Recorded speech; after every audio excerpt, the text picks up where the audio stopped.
the start of the screen. Okay. I don't see anything on Zoom yet, so. Yeah, at the far.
Great to be with you all this morning.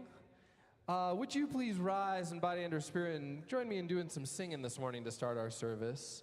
Let me sing this. This is a new song for us. It's composed by a fellow UU music director, Joyce Pulley. Here's how it goes. I'm going to sing it all the way through once for you. And we are called as keepers of the earth.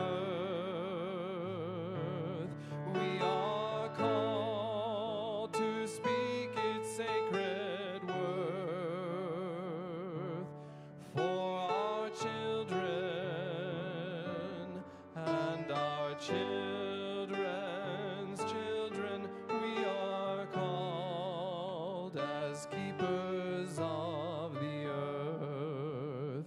I'm going to sing a line, you sing it back with me. Here's the first line.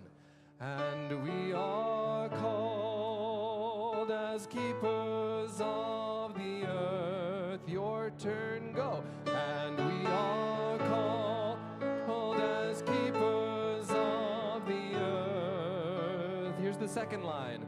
We are called to speak its sacred worth. Join me. We are called to speak its sacred worth for our children and our children's children. We are called as keepers of the earth for our children, for our children.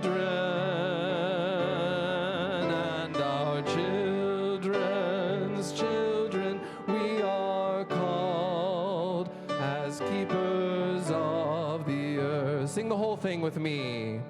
And we are called as keepers of the earth. We are called to speak its sacred word for children and our children's children. We are called as keepers of the earth. We'll sing that a little bit later in the service. Thanks for joining me. Feel free to have a seat and welcome here.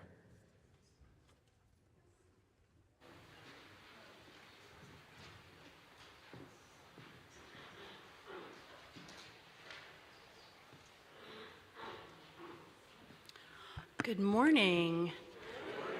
I am not Laura Mueller.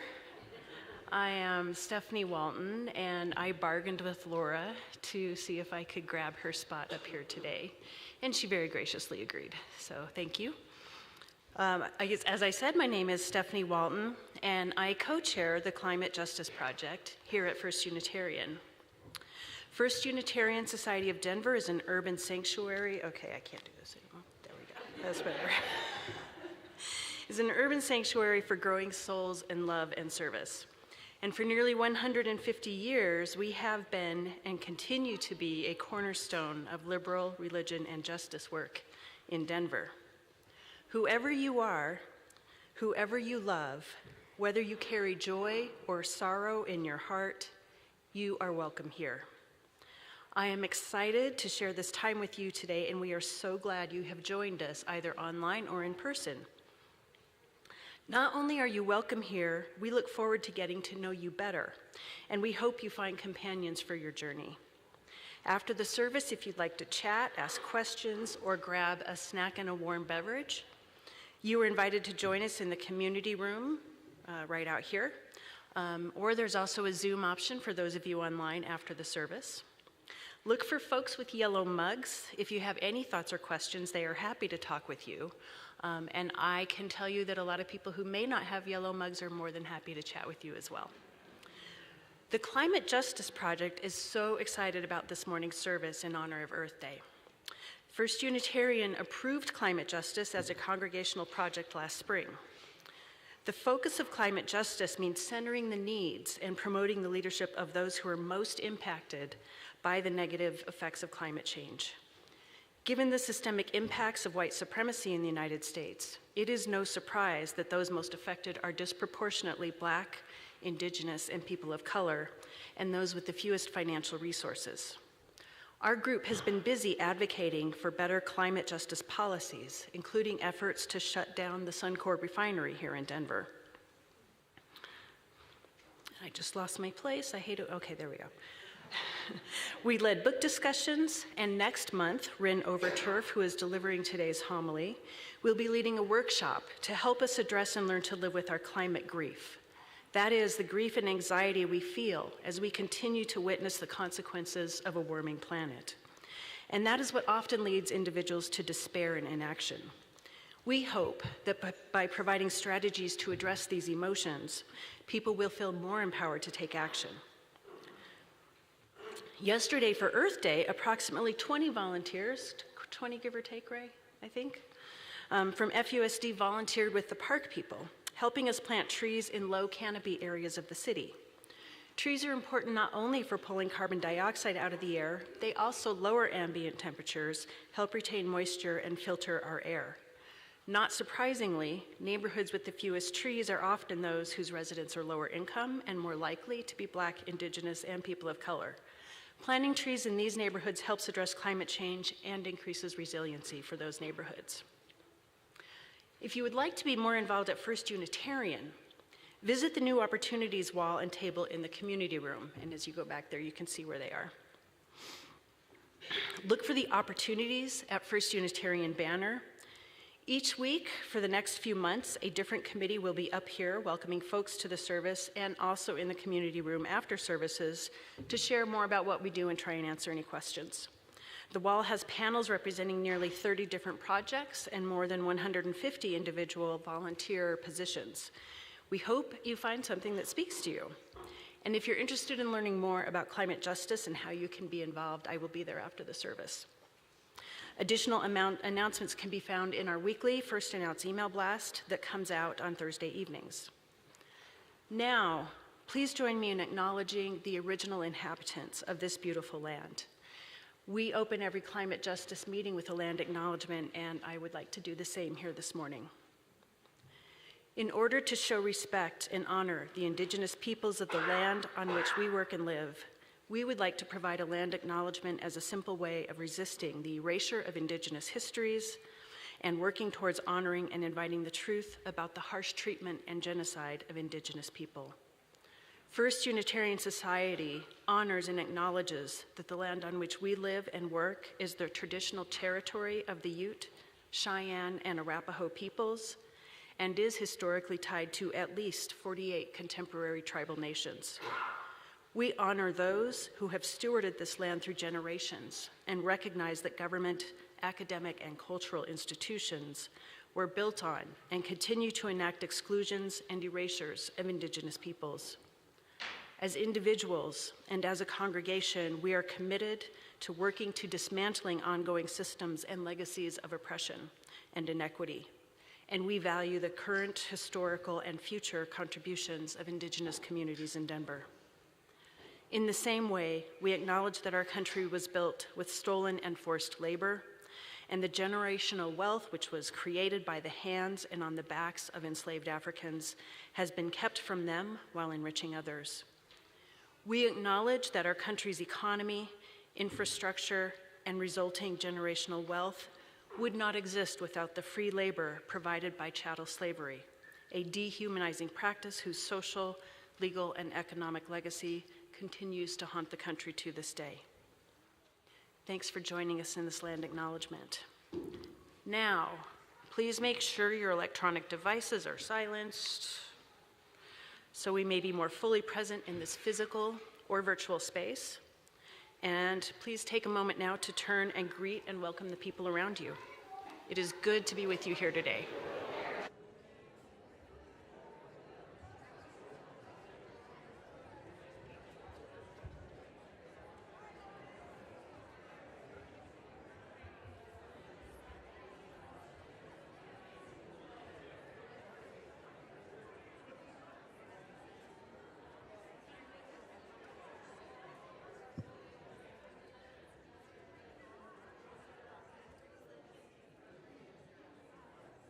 And now, if you would join me in singing, wherever you are, whoever you are welcome here.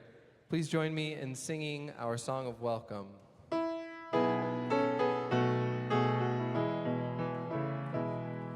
We are many, we are one, the light of the world is within you. Sacred and worthy is your soul, a place has been made for you.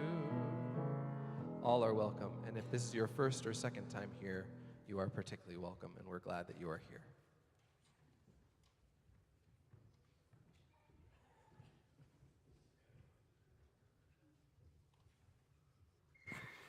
Good morning. We light the chalice this morning with words from Octavia Butler. Partnership is giving, taking, learning, teaching, offering the greatest possible benefit while doing the least possible harm. Partnership is mutualistic symbiosis. Partnership is life. Any entity, any process that cannot or should not be resisted or avoided must somehow be partnered. Partner one another, partner diverse communities, partner life, partner any world that is your home, partner God. Only in partnership can we thrive, grow, change. Only in partnership can we live.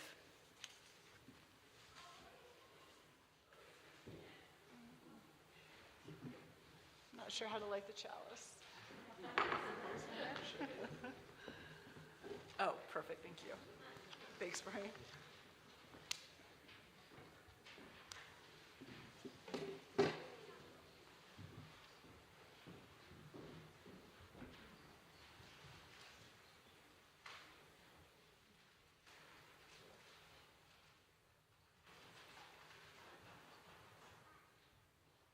For each child that's born, a morning star rises and sings to the universe who we are. For each child that's born, a morning star rises and sings to the universe who we are. Oh, for each child that's born, a morning star rises and sings to the universe who we are. Oh, for each child that's born, a morning star rises and sings to the universe who we are.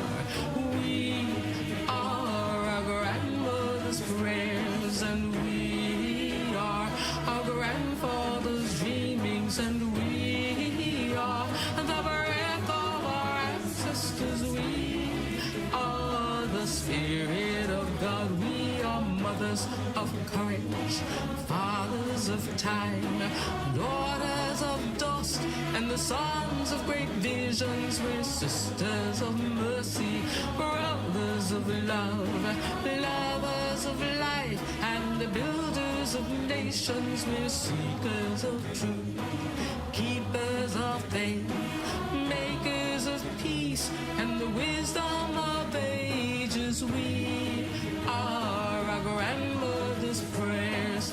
We are our grandfather's dreamings, and we are the breath of our ancestors. We are the Spirit of God. We are mothers of courage, fathers of time, daughters of dust, and the sons of great visions. We're sisters of mercy, brothers of love, lovers of life, and the builders of nations. We're seekers of truth and keepers of faith. We are makers of peace and the wisdom of ages. We are our grandmother's prayers. We are our grandfather's dreamings, and we are the breath of our ancestors. We are the Spirit of God. We are our grandmother's prayers, and we are our grandfather's dreamings. We are the breath of our ancestors. We are of God. For each child that's born, a morning star rises and sings to the universe who we are. For each child that's born, a morning star rises and sings to the universe who we are. We are one.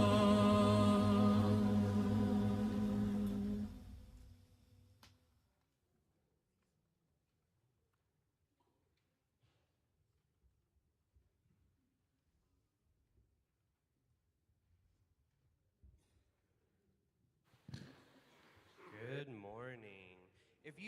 Oh, thank you. I wasn't expecting that. If you are young or young at heart, or you were born at some time, you may come up here and join us for our story.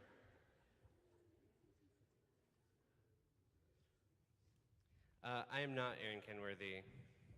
She is right here and fabulous. But she asked me to read the story today. So if you want to see the pictures better, you can come up a little closer. That's also a good way. The story that we're going to read today is called The Earth and I by Frank Ash.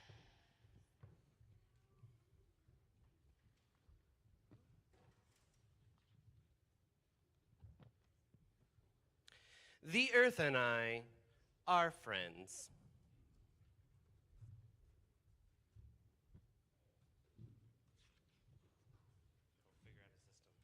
Sometimes we go for long walks together.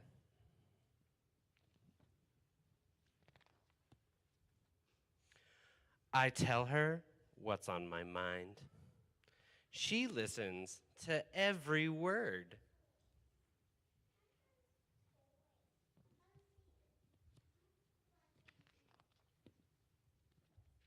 Then I listen to her.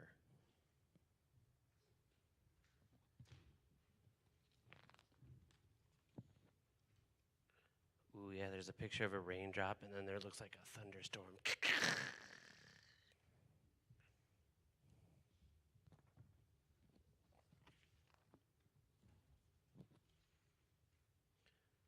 There's a finish of the storm there, and a rainbow. I love those. The earth and I are friends.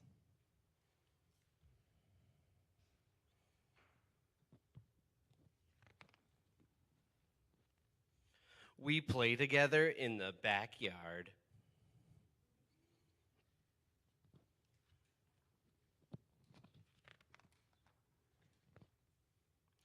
I help her to grow, and she helps me to grow.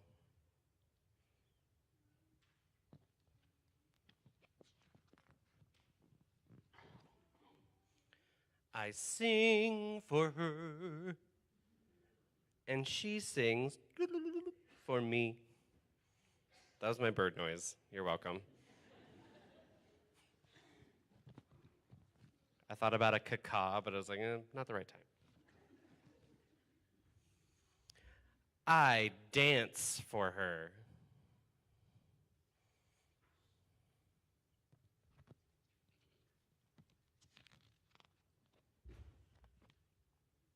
She dances for me.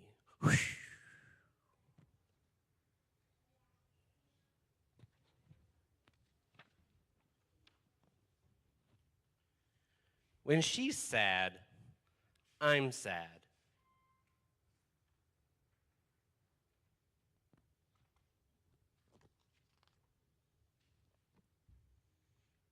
It looks like this person is picking up some trash and, planting a flower on this page.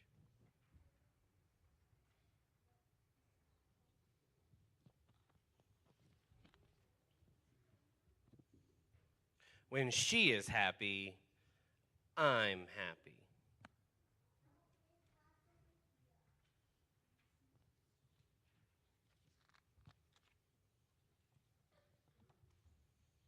The earth and I are friends. The end. I like it because at the end here, he's actually hugging a tree. Which I totally have done. You should do it. You should try it sometime if you've not hugged a tree. Okay. So I like this story because it's pretty simple, right?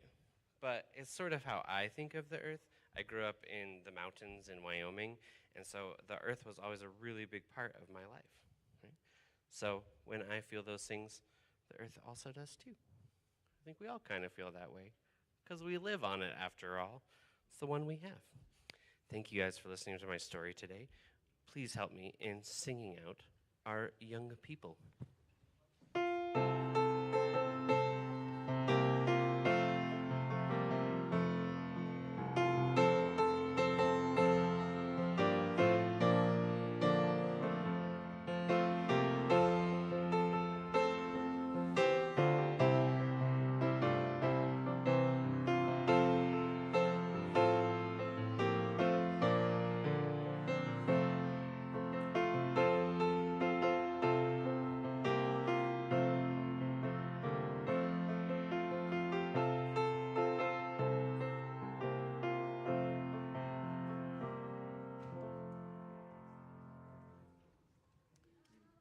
Good morning.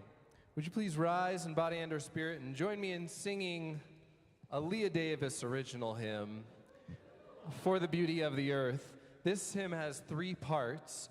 I'll be singing one part, and then Rachel will join with a second part, and then Charlotte will join with a third part, and they kind of get layered on top of each other. But before we start, we'll sing them individually, and I invite you to join in with us.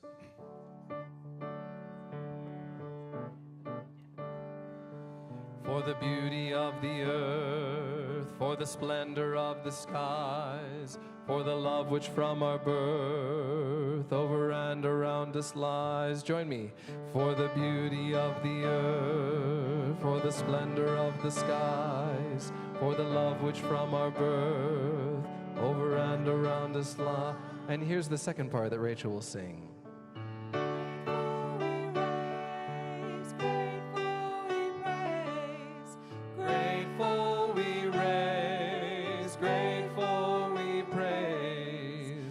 The third part that Charlotte will sing.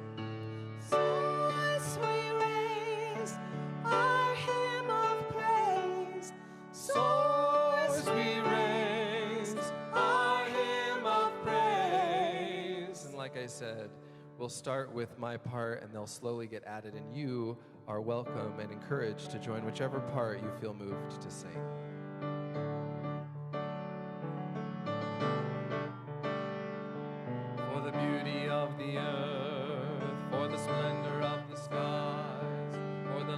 From our birth, over and around us lies, for the beauty of the earth, for the splendor of the skies, for the love which from our birth,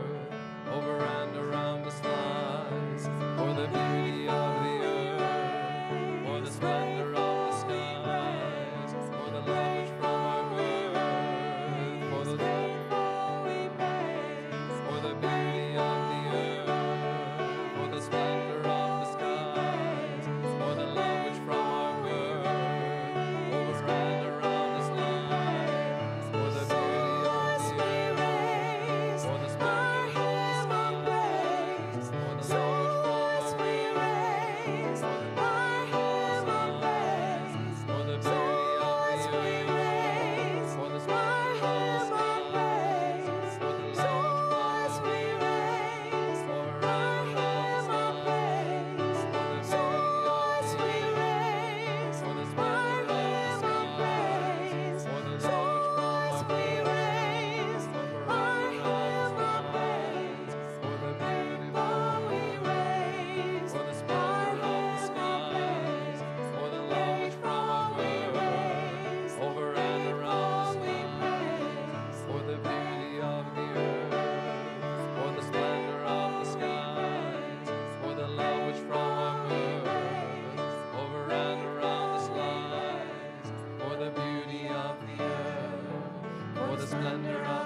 for singing with me.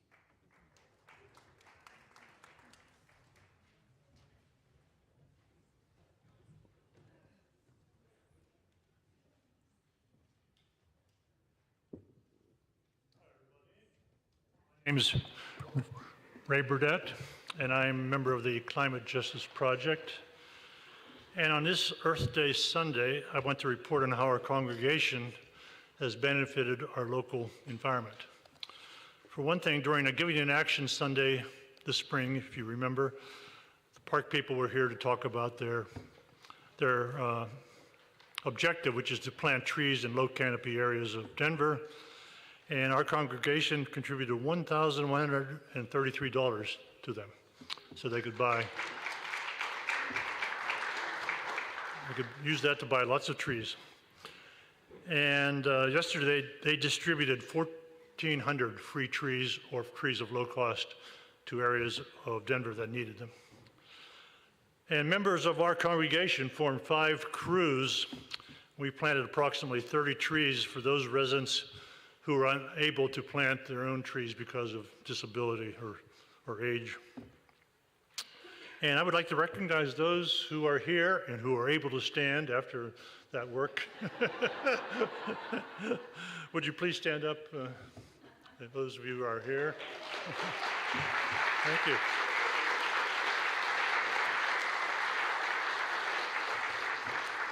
And also, I'd just like to read a quote from one homeowner who sent a message to Danica and her crew. And I quote here, "I can't thank you all enough for planting my tree today. I can look out my front window, and it happens to be perfectly centered in that window and looks so cute. It will be well loved, and I'll take very good care of it. I think it will be happy here. I had planned to buy a tree for that space this spring, but I knew it would cost me at least $400 to $500, including delivery and planting. I'm retired now, and I live on Social Security, so I jumped at the chance to apply for my tree. I used to be the volunteer coordinator for a large hospice in Denver, so I know how special volunteers are. Thank you again so much for what you all did. I will be sure to send photos as it begins to leaf out and grow." So I think we should all feel really good about our contribution to the environment and our neighbors this Earth Day weekend. So thank you.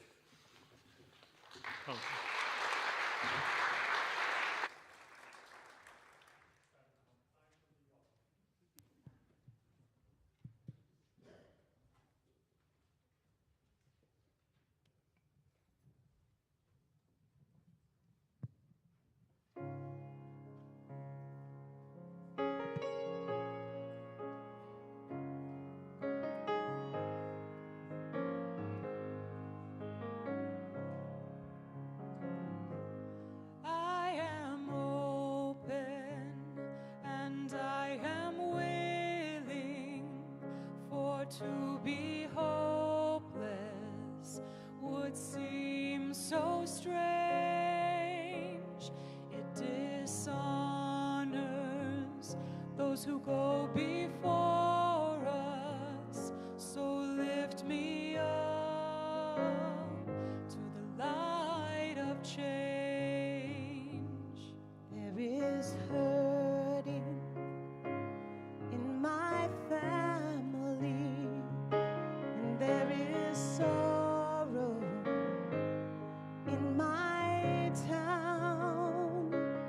There is panic all across the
Gratitude for your generosity in supporting our First Unitarian community. Thank you.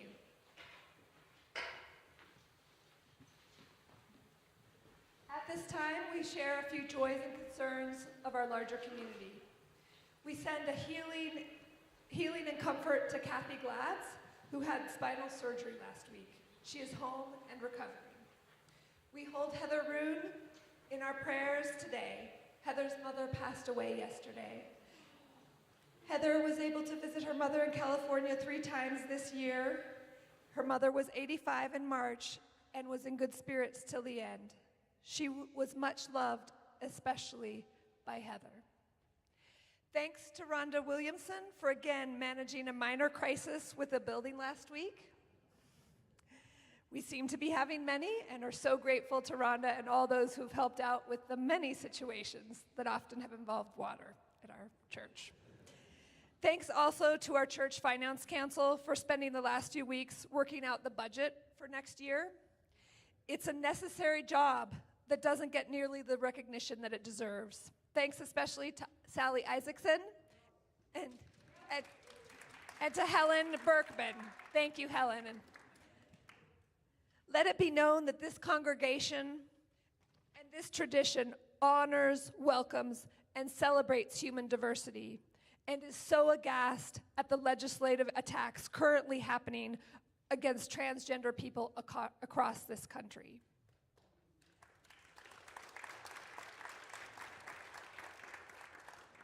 As always, we ask for and work towards mercy for the millions of refugees and asylees across the world, including those who have come to Denver.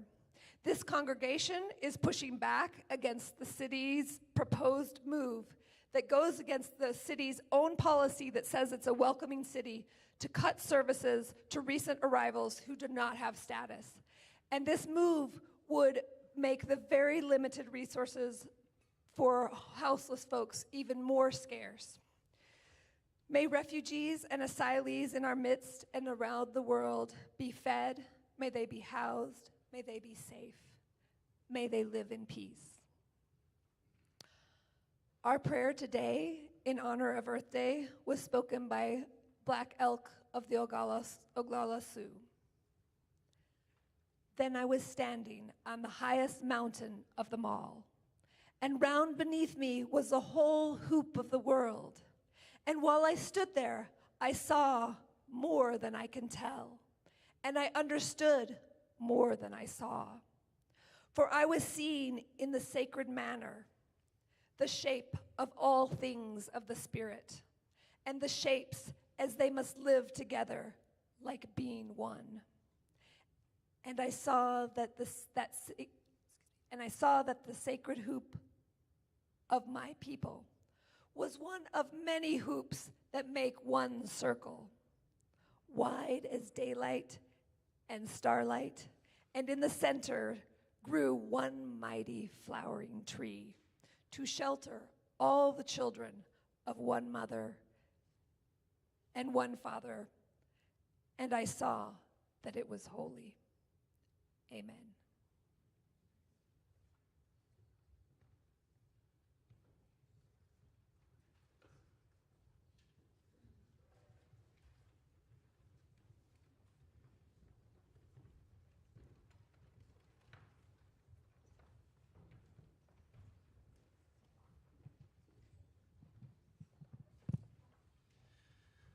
So as the choir is assembling, a friendly reminder that this is the piece that I taught you a bit of earlier today at the beginning of our service. There is a verse and a chorus to this piece, and I taught you all the chorus, and I hope you'll join along in singing when we get there. I'll get on the mic and lead you along as well.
Hi. I'm Rin. I'm a member here at FUSD, and I'm speaking with you today at the request of our Climate Justice Project. My talk today will be heavily influenced by the work of Joanna Macy, a Buddhist scholar, an environmental activist, and the workshop that was described earlier today is also based on her teachings. So if today resonates with you, I invite you to join us then. But I want to start today by grounding us in some facts about climate change, just because I want to make sure that we're all on the same page. And then we'll talk about the heart of things, I promise, because I love the feelings. So let's start with 5 facts about climate change. First, climate change is caused by an accumulation of greenhouse gas pollution in the atmosphere. 2, most greenhouse gas pollution in the atmosphere comes from fossil fuels. While there are a number of different greenhouse gas pollutants, the 2 types that contribute most to the problem are carbon dioxide and methane. Most carbon dioxide is released through combustion of fossil fuels, burning coal to generate electricity or gasoline to power a vehicle. Once released, carbon dioxide sticks around in the atmosphere for a very long time, for centuries. Methane, also known as natural gas, is emitted by old coal mines, agriculture, landfills. It also leaks from the vast gas pipeline system that spreads across our country, our state, our city. It leaks from the oil and gas production process. It leaks from the stove in our common kitchen. Methane doesn't last as long in the atmosphere as carbon dioxide does. It sticks around for about 12 years, but it's a lot more potent. So in those 12 years, it does a lot more damage. 3, the more methane and carbon dioxide we put into the atmosphere, the more warming we can expect. In order to avoid the most devastating impacts of climate change, we need to limit warming to 1.5 degrees Celsius or about 2.7 degrees Fahrenheit. And at the rate we're emitting, we're on track to exhaust the remaining carbon budget for 1.5 degrees Celsius by around 2030, 7 years from now. 4, inequality is inextricably connected with climate change. In short, the world's rich emit the most, and the world's poor bear the consequences. 5, the more warming that occurs, the more extreme the impacts on the web of life, including human societies. This means that the longer we wait to solve this problem, the worse we allow it to get. It also means that every choice has consequences. Our choices change the world around us. So here we are. We know what's happening. We know what we need to do, and we know that the stakes are unfathomably high. The Intergovernmental Panel on Climate Change's most recent summary reports puts it clearly. The choices and actions implemented in this decade will have impacts now and for thousands of years. And I want to say that again. Our choices and actions in this decade will have consequences now and for thousands of years. Climate change is not just coming, it's here. It's pounding at the door. We see it, we feel it, it's grasping at our legs. Joanna Macy describes the great unraveling, an ongoing collapse of life forms and human structures driven by climate change and its underlying causes like colonialism and extractive capitalism. She describes it as a fraying in which life-sustaining ecological, biological, and social systems progressively lose their coherence, their integrity, their memory. And I'd like to pause for you to reflect personally, where do you see evidence of the great unraveling in your own life?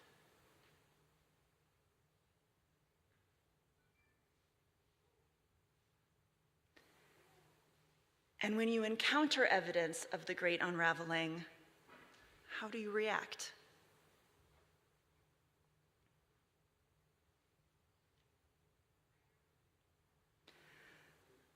living in this world with this knowledge, with this awareness, watching the threads pull apart, it can be overwhelming, paralyzing at times. Allowing ourselves to fully feel the loss that's happening around us, to feel the weight of moral culpability from our own participation in this unfathomably expansive harm, it's unbearable. And so we dissociate, we compartmentalize, we intellectualize, we look away, or we turn our focus so inward, trying to attain some kind of personal purity so that at least we can feel righteous as the world burns around us. Our psyches have so many ways to buffer us from really sitting in that anguish. As a brief aside, my fellow white people, does this feel familiar to you? It's not so different from the ways in which we struggle to face our complicity in and benefits from white supremacy. And isn't that an interesting similarity that speaks to some common roots? But I digress. When we numb out, when we cut ourselves off from the pain, we're also cutting ourselves off from whole swaths of emotional experience. But pain has a biological purpose. It is an urgent message that something is wrong. Pain is a call to action, a call to self-preservation. By dissociating, by numbing out that pain, we miss the opportunity to address the root of the harm, the thing that's causing the hurt. Our pain and our anguish over the unraveling of the web of life is trying to tell us something. Our brains, our nervous systems, are miracles of self-awareness and consciousness that evolved in parallel with everything else on this beautiful planet. And they are fighting through numbing, through distractions, through noise, trying to get our attention by shouting over and over, "We are in danger." We are deeply uncomfortable with confronting that visceral truth. Or if we do, we feel alone in it, unable to share it for fear of being too much, too emotional, too sensitive, too gloomy. And I've come to believe that this is a huge reason why we're failing to actually address the climate crisis. Our dissociation and our shame keep us from each other, making solidarity and community impossible. And so we stay stuck in an eddy, making some progress, but not nearly enough, endlessly distracted by platitudes, greenwashing, misinformation, never pushing out into the flowing river of true political and personal courage that's necessary for solidarity and systemic change. But when we face the pain, when we feel the grief, when we experience it and refuse to look away, we can transform it into new energy and new intelligence that we need for the hard work ahead of adapting to our new reality and building a different way of being within this changing world. Because the only force that's powerful enough to dislodge us from that eddy, to sustain us through what will be required, is love. Love for each other, and love for the natural world with which we are inextricably linked. And when we connect with that love, we find new wellsprings of resolve to defend what we love. And that is how we will find the strength to do the things that need to be done. We have to feel so we can act. And I want to talk about action now, because connecting with our interconnectedness, working through our feelings of grief and overwhelm means nothing if we don't translate it into action. And Joanna Macy describes 3 different types of actions that are necessary in this time of the great unraveling that we need to undertake in order to build what comes next. The first are actions to slow the damage to Earth and its beings. These are holding actions designed to hold the line, to slow the destruction, to buy time for systemic change to take root. Examples would be mounting legal challenges against Biden's recent expansion of oil and gas drilling in the Arctic, lobbying legislators to reject policy proposals that will further our dependence on fossil fuels, or providing sanctuary to people in danger. And as I discussed earlier, climate change is not a binary, it's a spectrum. The more greenhouse gas pollution we put into the atmosphere, the more fossil fuels we burn, the worse the problem gets. So every ton of carbon dioxide we keep from entering the atmosphere is a holding action. It is a gift to future generations. The second body of work is assembling transformational alternatives to our current way of life. These are actions like building alternative energy systems that are efficient and clean, restoring land and habitats, and establishing new economic and legal frameworks that center protection of the web of life, learning and embodying new and old ways of living in right relationship with each other and with the earth. And the third body of work is shifting worldviews and values. This is the cultural stuff, the things that sustain us and nourish us, that bring us back again and again to the reality that we are of and in a miraculous living planet, that we are, in the words of Dr. King, caught in an inescapable network of mutuality and tied in a single garment of destiny. Those teachings and experiences that help us to transcend the dominant neoliberal individualistic worldviews and spur us to remember that every living thing, from the planet itself to our very cells, is a product of change, cooperation, symbiosis. Examples are spiritual practices and ceremonies, anti-racism education, and art and music that connects us back to awe, that brings us into that beautiful space where dualistic thinking drops away and we experience the porous interconnection of the universe. The brilliant writer and novelist Amitav Ghosh observes that global warming poses a powerful challenge to the idea that the free pursuit of individual interests always leads to the general good. And in so doing, the climate crisis challenges a set of beliefs that underlies a deeply rooted cultural identity, one that has enjoyed unparalleled success over the last 2 centuries.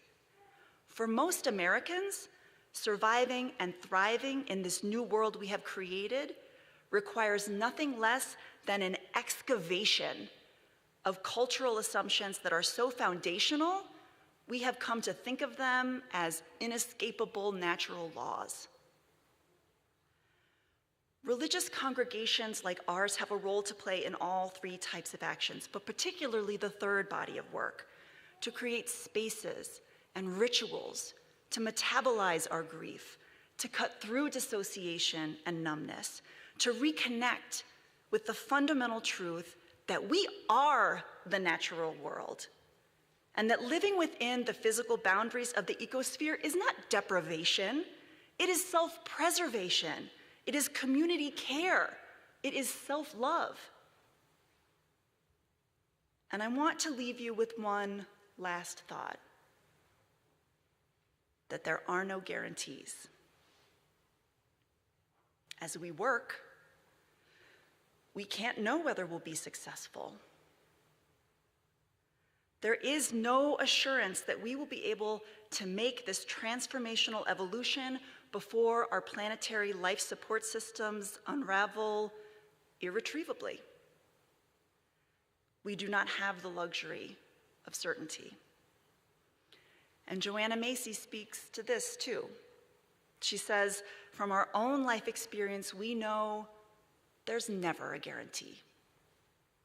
Whether we're falling in love, going into labor to birth a baby, devoting ourselves to a piece of land, turning over the soil and watching for rain, we don't ask for proof that we'll succeed and that everything will turn out the way we want.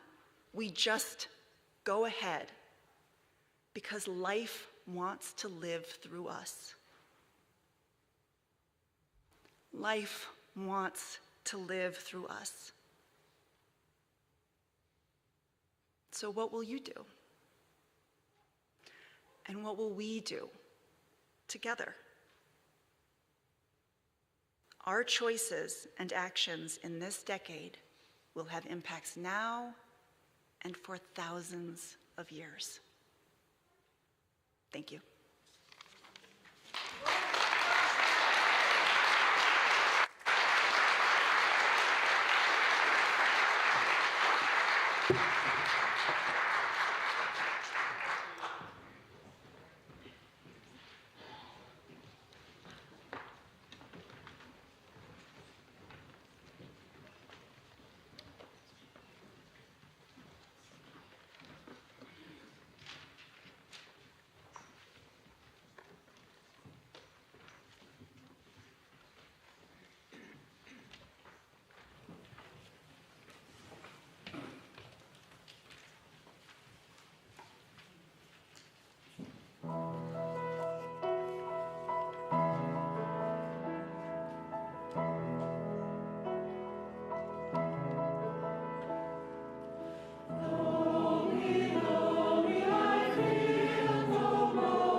Would you please rise in body and spirit and join me in singing our closing information.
As our service ends, our service begins. Thank you for being with us today.